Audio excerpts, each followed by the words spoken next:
Break के बाद एक बार फिर आप सभी का स्वागत है। और अब जेल से नहीं चलेगी सरकार, क्योंकि इसको लेकर के कानून आ रहा है। सरकार तय करे, जनता ये तय करेगी कि दरअसल जेल से अब सरकारें नहीं चलेगी, और ये जनता देख रही है, वो तय करेगी। केंद्रीय गृह मंत्री अमित शाह ने कहा कि ये देश की जनता को तय करना होगा कि क्या जेल में रहते हुए प्रधानमंत्री, मुख्यमंत्री या मंत्री के लिए सरकार चलाना उचित है, क्या ये मॉरली करेक्ट है।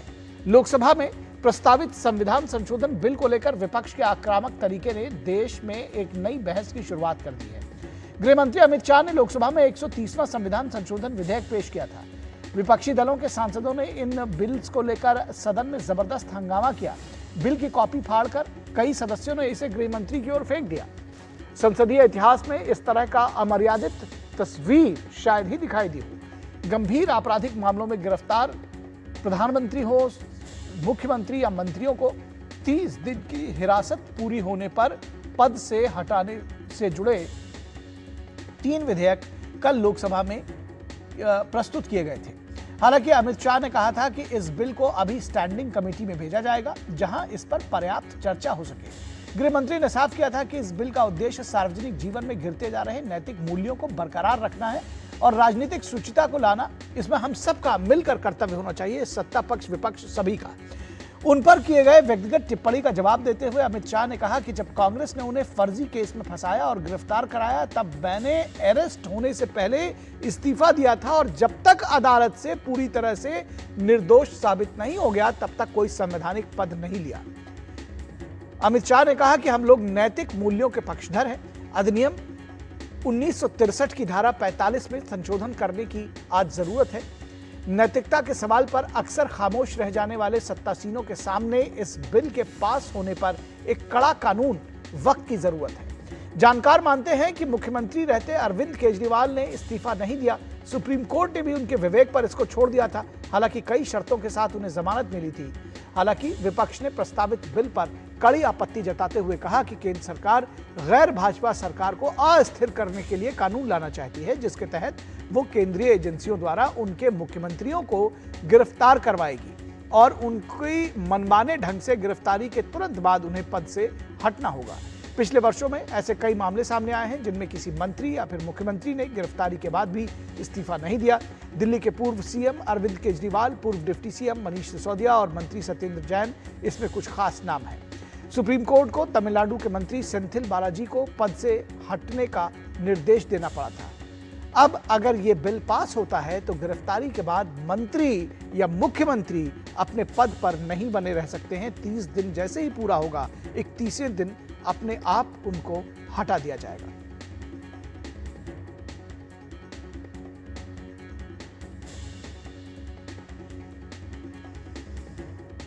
तो इस बिल पर राहुल गांधी, विपक्ष के नेता, क्या कुछ कहा उन्होंने, आइए आपको सबसे पहले ये दिखाते हैं। There is a lot of action going on. You must have heard, I'm sure all of you have heard, of the new bill that the BJP is proposing. We are going back to medieval times when the king could just remove anybody at will. There's no concept of what an elected person is. He doesn't like your face, so he tells ED, put a case, and then democratically elected person is wiped out within 30 days. This is new. लेकिन इसमें भ्रष्टाचार के angle पर राहुल गांधी कहीं भी बात नहीं कर रहे हैं कि दरअसल जनता भी क्या चाहती है। क्या वो भ्रष्ट नेता लोगों को राजनीति में भ्रष्टाचार देखना चाहती है? और इसी को लेकर के जब अमित शाह के ऊपर आरोप लगाया गया कि आपके ऊपर भी इस तरह के आपराधिक आरोप लगाए गए थे, तो उन्होंने क्या जवाब दिया, आइए आपको सुनाते हैं।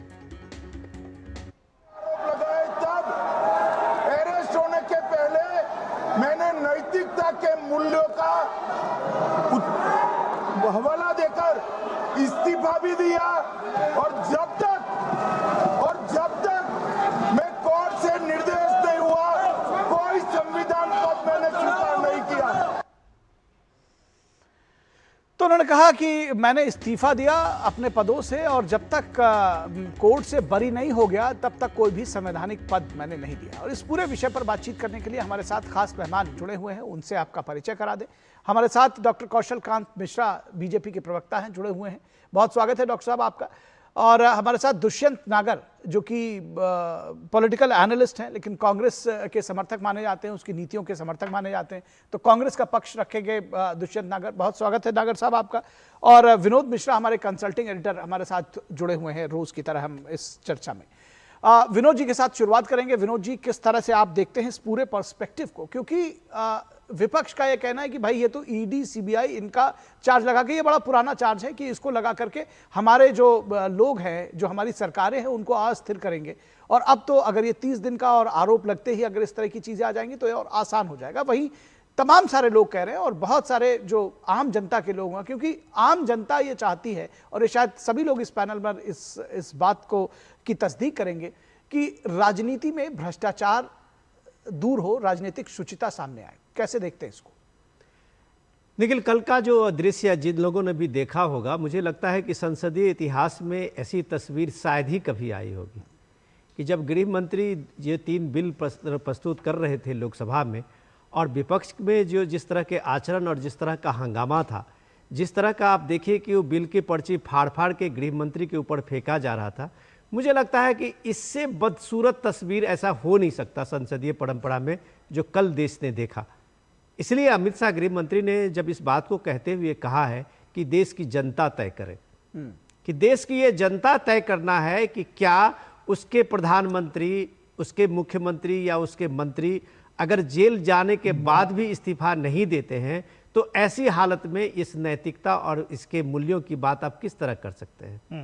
तो डेफिनेटली कल देश के लोगों ने देखा होगा, जो भी चाहे वो सोशल मीडिया पे या टेलीविजन पे जो इस दृश्य को देख रहे होंगे, उनको इस बात को, ये बात को सोचने पे मजबूर करता होगा कि भाई अगर व्यवस्था में, सिस्टम में इस तरह की चीज़ें हो रही है और इन प्रैक्टिस हमने देखा है कि दिल्ली के चीफ मिनिस्टर 155 दिन तक लगातार केजरीवाल जेल में रहे और जब इस्तीफा की बात हुई तो उन्होंने कहा हम जेल से सरकार चलाएंगे। ऐसा कोई कानून बाध्यता नहीं है जो हमको हटा सके। सुप्रीम कोर्ट में जब यह मामला आया तो सुप्रीम कोर्ट ने उनके विवेक पे छोड़ दिया था। तो जब इस देश में लोगों ने देखा है कि 8 महीने तक सेंथिल बालाजी जो तमिलनाडु के मिनिस्टर हैं, अब वो मिनिस्टर के इस्तीफा देने के लिए सुप्रीम कोर्ट को कहना पड़ा कि आप पहले इस्तीफा दीजिए, उसके बाद आपके केस की सुनवाई होगी। इसके बाद तमिलनाडु के इस मंत्री ने इस्तीफा दिया था। तो जब ऐसी चीजें आपके सामने में आ रही हैं, ऐसी व्यवस्था में अगर आपके पास, देश के पास ऐसे कोई कानून नहीं है, मोरालिटी जहां खत्म हो गई है, वहां क्या इस देश को इस कानून की जरूरत नहीं है? यह बात अमित शाह ने लोगों को सोचने के लिए दिया है कि आप ये देश के लोग फैसला करें कि क्या ये सरकार का जो बिल था कल का, उसका इस तरह का विरोध, इस तरह का प्रदर्शन क्या उचित था? जी, इस विषय पर दरअसल दुष्यंत नागर, एक सवाल तो बनता है कि भाई अगर पब्लिक इंटरेस्ट में ये चीजें आ रही हैं तो इस बात का डर क्यों इतना कि हमको फंसा देंगे, हमको दिखा देंगे और जो है इंटिमिडेट करेंगे? ऐसा क्यों ये डर है? बहुत ही वैलिड प्रश्न है आपका। और निश्चित रूप से मैं स्वयं भी ये नहीं चाहता कि भ्रष्टाचार के आरोपों में जो लोग लिप्त हैं, जिनके ऊपर ऐसे मामले चल रहे हैं, वो लोग सत्ता में किसी भी प्रकार से रहें। लेकिन मैं मिश्रा जी से ये पूछना चाहता हूं कि आदरणीय मिश्रा जी, 26 ऐसे नेताओं ने भारतीय जनता पार्टी ज्वाइन की जो विपक्ष में थे, जिनके ऊपर ईडी और सीबीआई के गंभीर आरोप थे। उनमें से 23 बरी हो चुके। दूसरा, पिछले 11 वर्ष में ईडी ने जितने केस रजिस्टर्ड किए पॉलिटिकल पार्टी से जुड़े नेताओं के अगेंस्ट जो केस दायर किए हैं, उनमें कितने लोगों को सजा दिला पाई है, इस आंकड़े पे भी चर्चा करने की जरूरत है। दूसरी बात, गंभीर बात, सुप्रीम कोर्ट ने कहा है कि भाई अपने विवेक पे, केजरीवाल जी के मामले पे, तो इसमें इतनी जल्दीबाजी क्या है जी आपको कानून बनाने की? विपक्ष तो आरोप लगा रहा है कि आप नेताओं की, राज्य के जो नेता हैं, जो मुख्यमंत्री हैं, आपकी नजर उनकी कुर्सी पे। नेता प्रतिपक्ष ने आरोप लगाया है कि आप तो राजद। ये गंभीर सवाल हैं और जिनका जवाब सरकार को देना होगा।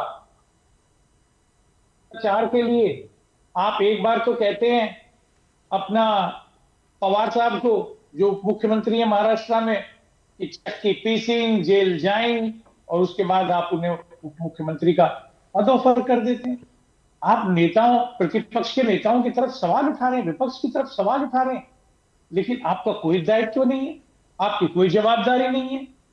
इसीलिए तो राहुल जी कह रहे हैं कि भैया ये तो राजाशाही लाने की इनकी, लोकतंत्र को समाप्त करने की इनकी नीयत, ऐसा महसूस होता है, ऐसा प्रतीत होता है। तो देखिए, ये सब नहीं चलेगा। देश की लोकतांत्रिक व्यवस्था में ही भारत चल रहा है और लोकतांत्रिक व्यवस्था ही आगे चलेगी। पॉलिटिकल पार्टीज, संसदीय लोकतंत्र और राजनीतिक दलों का एक जो अपना अधिकार है वो उनके पास सुरक्षित रहना चाहिए। चुने हुए मुख्यमंत्री को उसकी पार्टी के चुने हुए विधायक हटा सकते हैं या वो स्वयं इस्तीफा दे सकते हैं। किसी केंद्र सरकार का कोई अधिकार नहीं है कि वो किसी मुख्यमंत्री को अपने पद से हटा सके। ठीक है, आपका पॉइंट आया, लेकिन सवाल बहुत सारे इस पर उठते हैं कि दरअसल अगर यही व्यवस्था कायम रही तो जो जब कहा जाता है कि भ्रष्टाचार, राजनीति में भ्रष्टाचार, कैसे इसको खत्म करेंगे, थोड़ा पब्लिक का भी सोचेंगे। बहरहाल कौशल कांत मिश्रा, बहुत सारे सवाल जो दुष्यंत जी ने खड़े किए हैं कि कन्विक्शन रेट नहीं हो पाता है और आप लोग जानबूझकर इस तरह से कह रहे हैं, क्या करेंगे आप, क्या जवाब देंगे इस पे? निखिल जी, सबसे पहले तो मैं बात करना चाहूंगा, दुष्यंत जी ने जो बोला, उन्होंने दो बातें बोली। एक कि कुछ भ्रष्टाचारी जिनके ऊपर आरोप लगा था उनको भारतीय जनता पार्टी ने अपने दल में शामिल किया, तो उससे फर्क क्या पड़ जाता है दुष्यंत जी? अगर आपको मालूम है, क्या आप मानते हैं कि भ्रष्टाचारी थे जब आपकी पार्टी में थे? अगर कानून होता तो भ्रष्टाचारी लोग सत्ता पे नहीं होते, तो ना उनका दल बदल भी नहीं होता। तो ये तो देश के लिए अच्छा होता ना, देश की जनता के लिए अच्छा होता ना। अगर कानून ही नहीं है जो उनको इसके लिए बाध्य करे कि वो जब उनके ऊपर कोई क्रिमिनल केस हो या किसी कोर्ट से वो दोषी ठहराए जेल भेजे जाते हैं, तो उन्हें कानून अगर होता तो ऐसा नहीं कर पाते।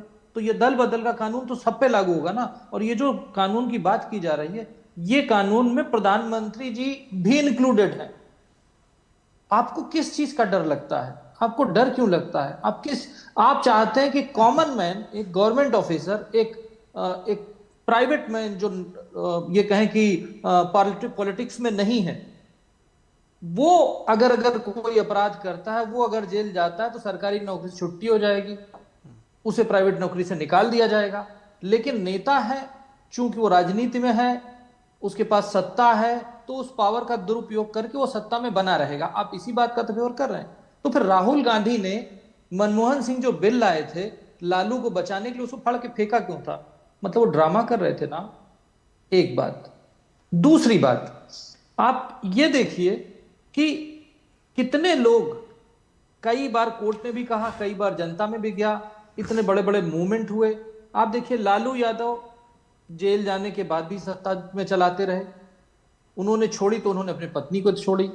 ए राजा हुए, कानी मोजी हुई, केजरीवाल की पूरी कैबिनेट ही हो गई। केजरीवाल, मनीष सिसोदिया, आप ये बताइए कि आप एग्जाम्पल क्या सेट करना चाहते हैं? एक राजनीतिक नेता हैं आप लोक प्रतिनिधित्व का काम करते हैं जनता के सामने, क्या आपको एक एग्जाम्पल नहीं सेट करना चाहिए? वो किसी लेखक ने कहा था ना कि हम नेता उनको चुनते हैं जिनको हम अपने बच्चों का गार्जियन नहीं बना सकते, उनको हम अपने देश का गार्जियन बना देते हैं। क्या आप उसको सही मानते हैं? नहीं मानना चाहिए ना। और एक आखिरी चीज, क्या कांग्रेस ये मान चुकी है कि वो कभी भी सत्ता में नहीं आएगी? जब वो सत्ता में आएगी, अगर एक पक्ष दुरुपयोग, मान लीजिए कोई दुरुपयोग करता है, तो दूसरा पक्ष जब वो सत्ता में आएगा तो वो भी तो दुरुपयोग कर सकता है ना। तो ये चेक एंड बैलेंस की राजनीति होती है।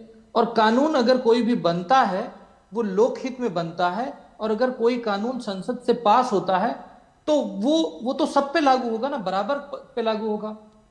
मुझे लगता है कि एक अच्छा कदम है जो एक कॉमन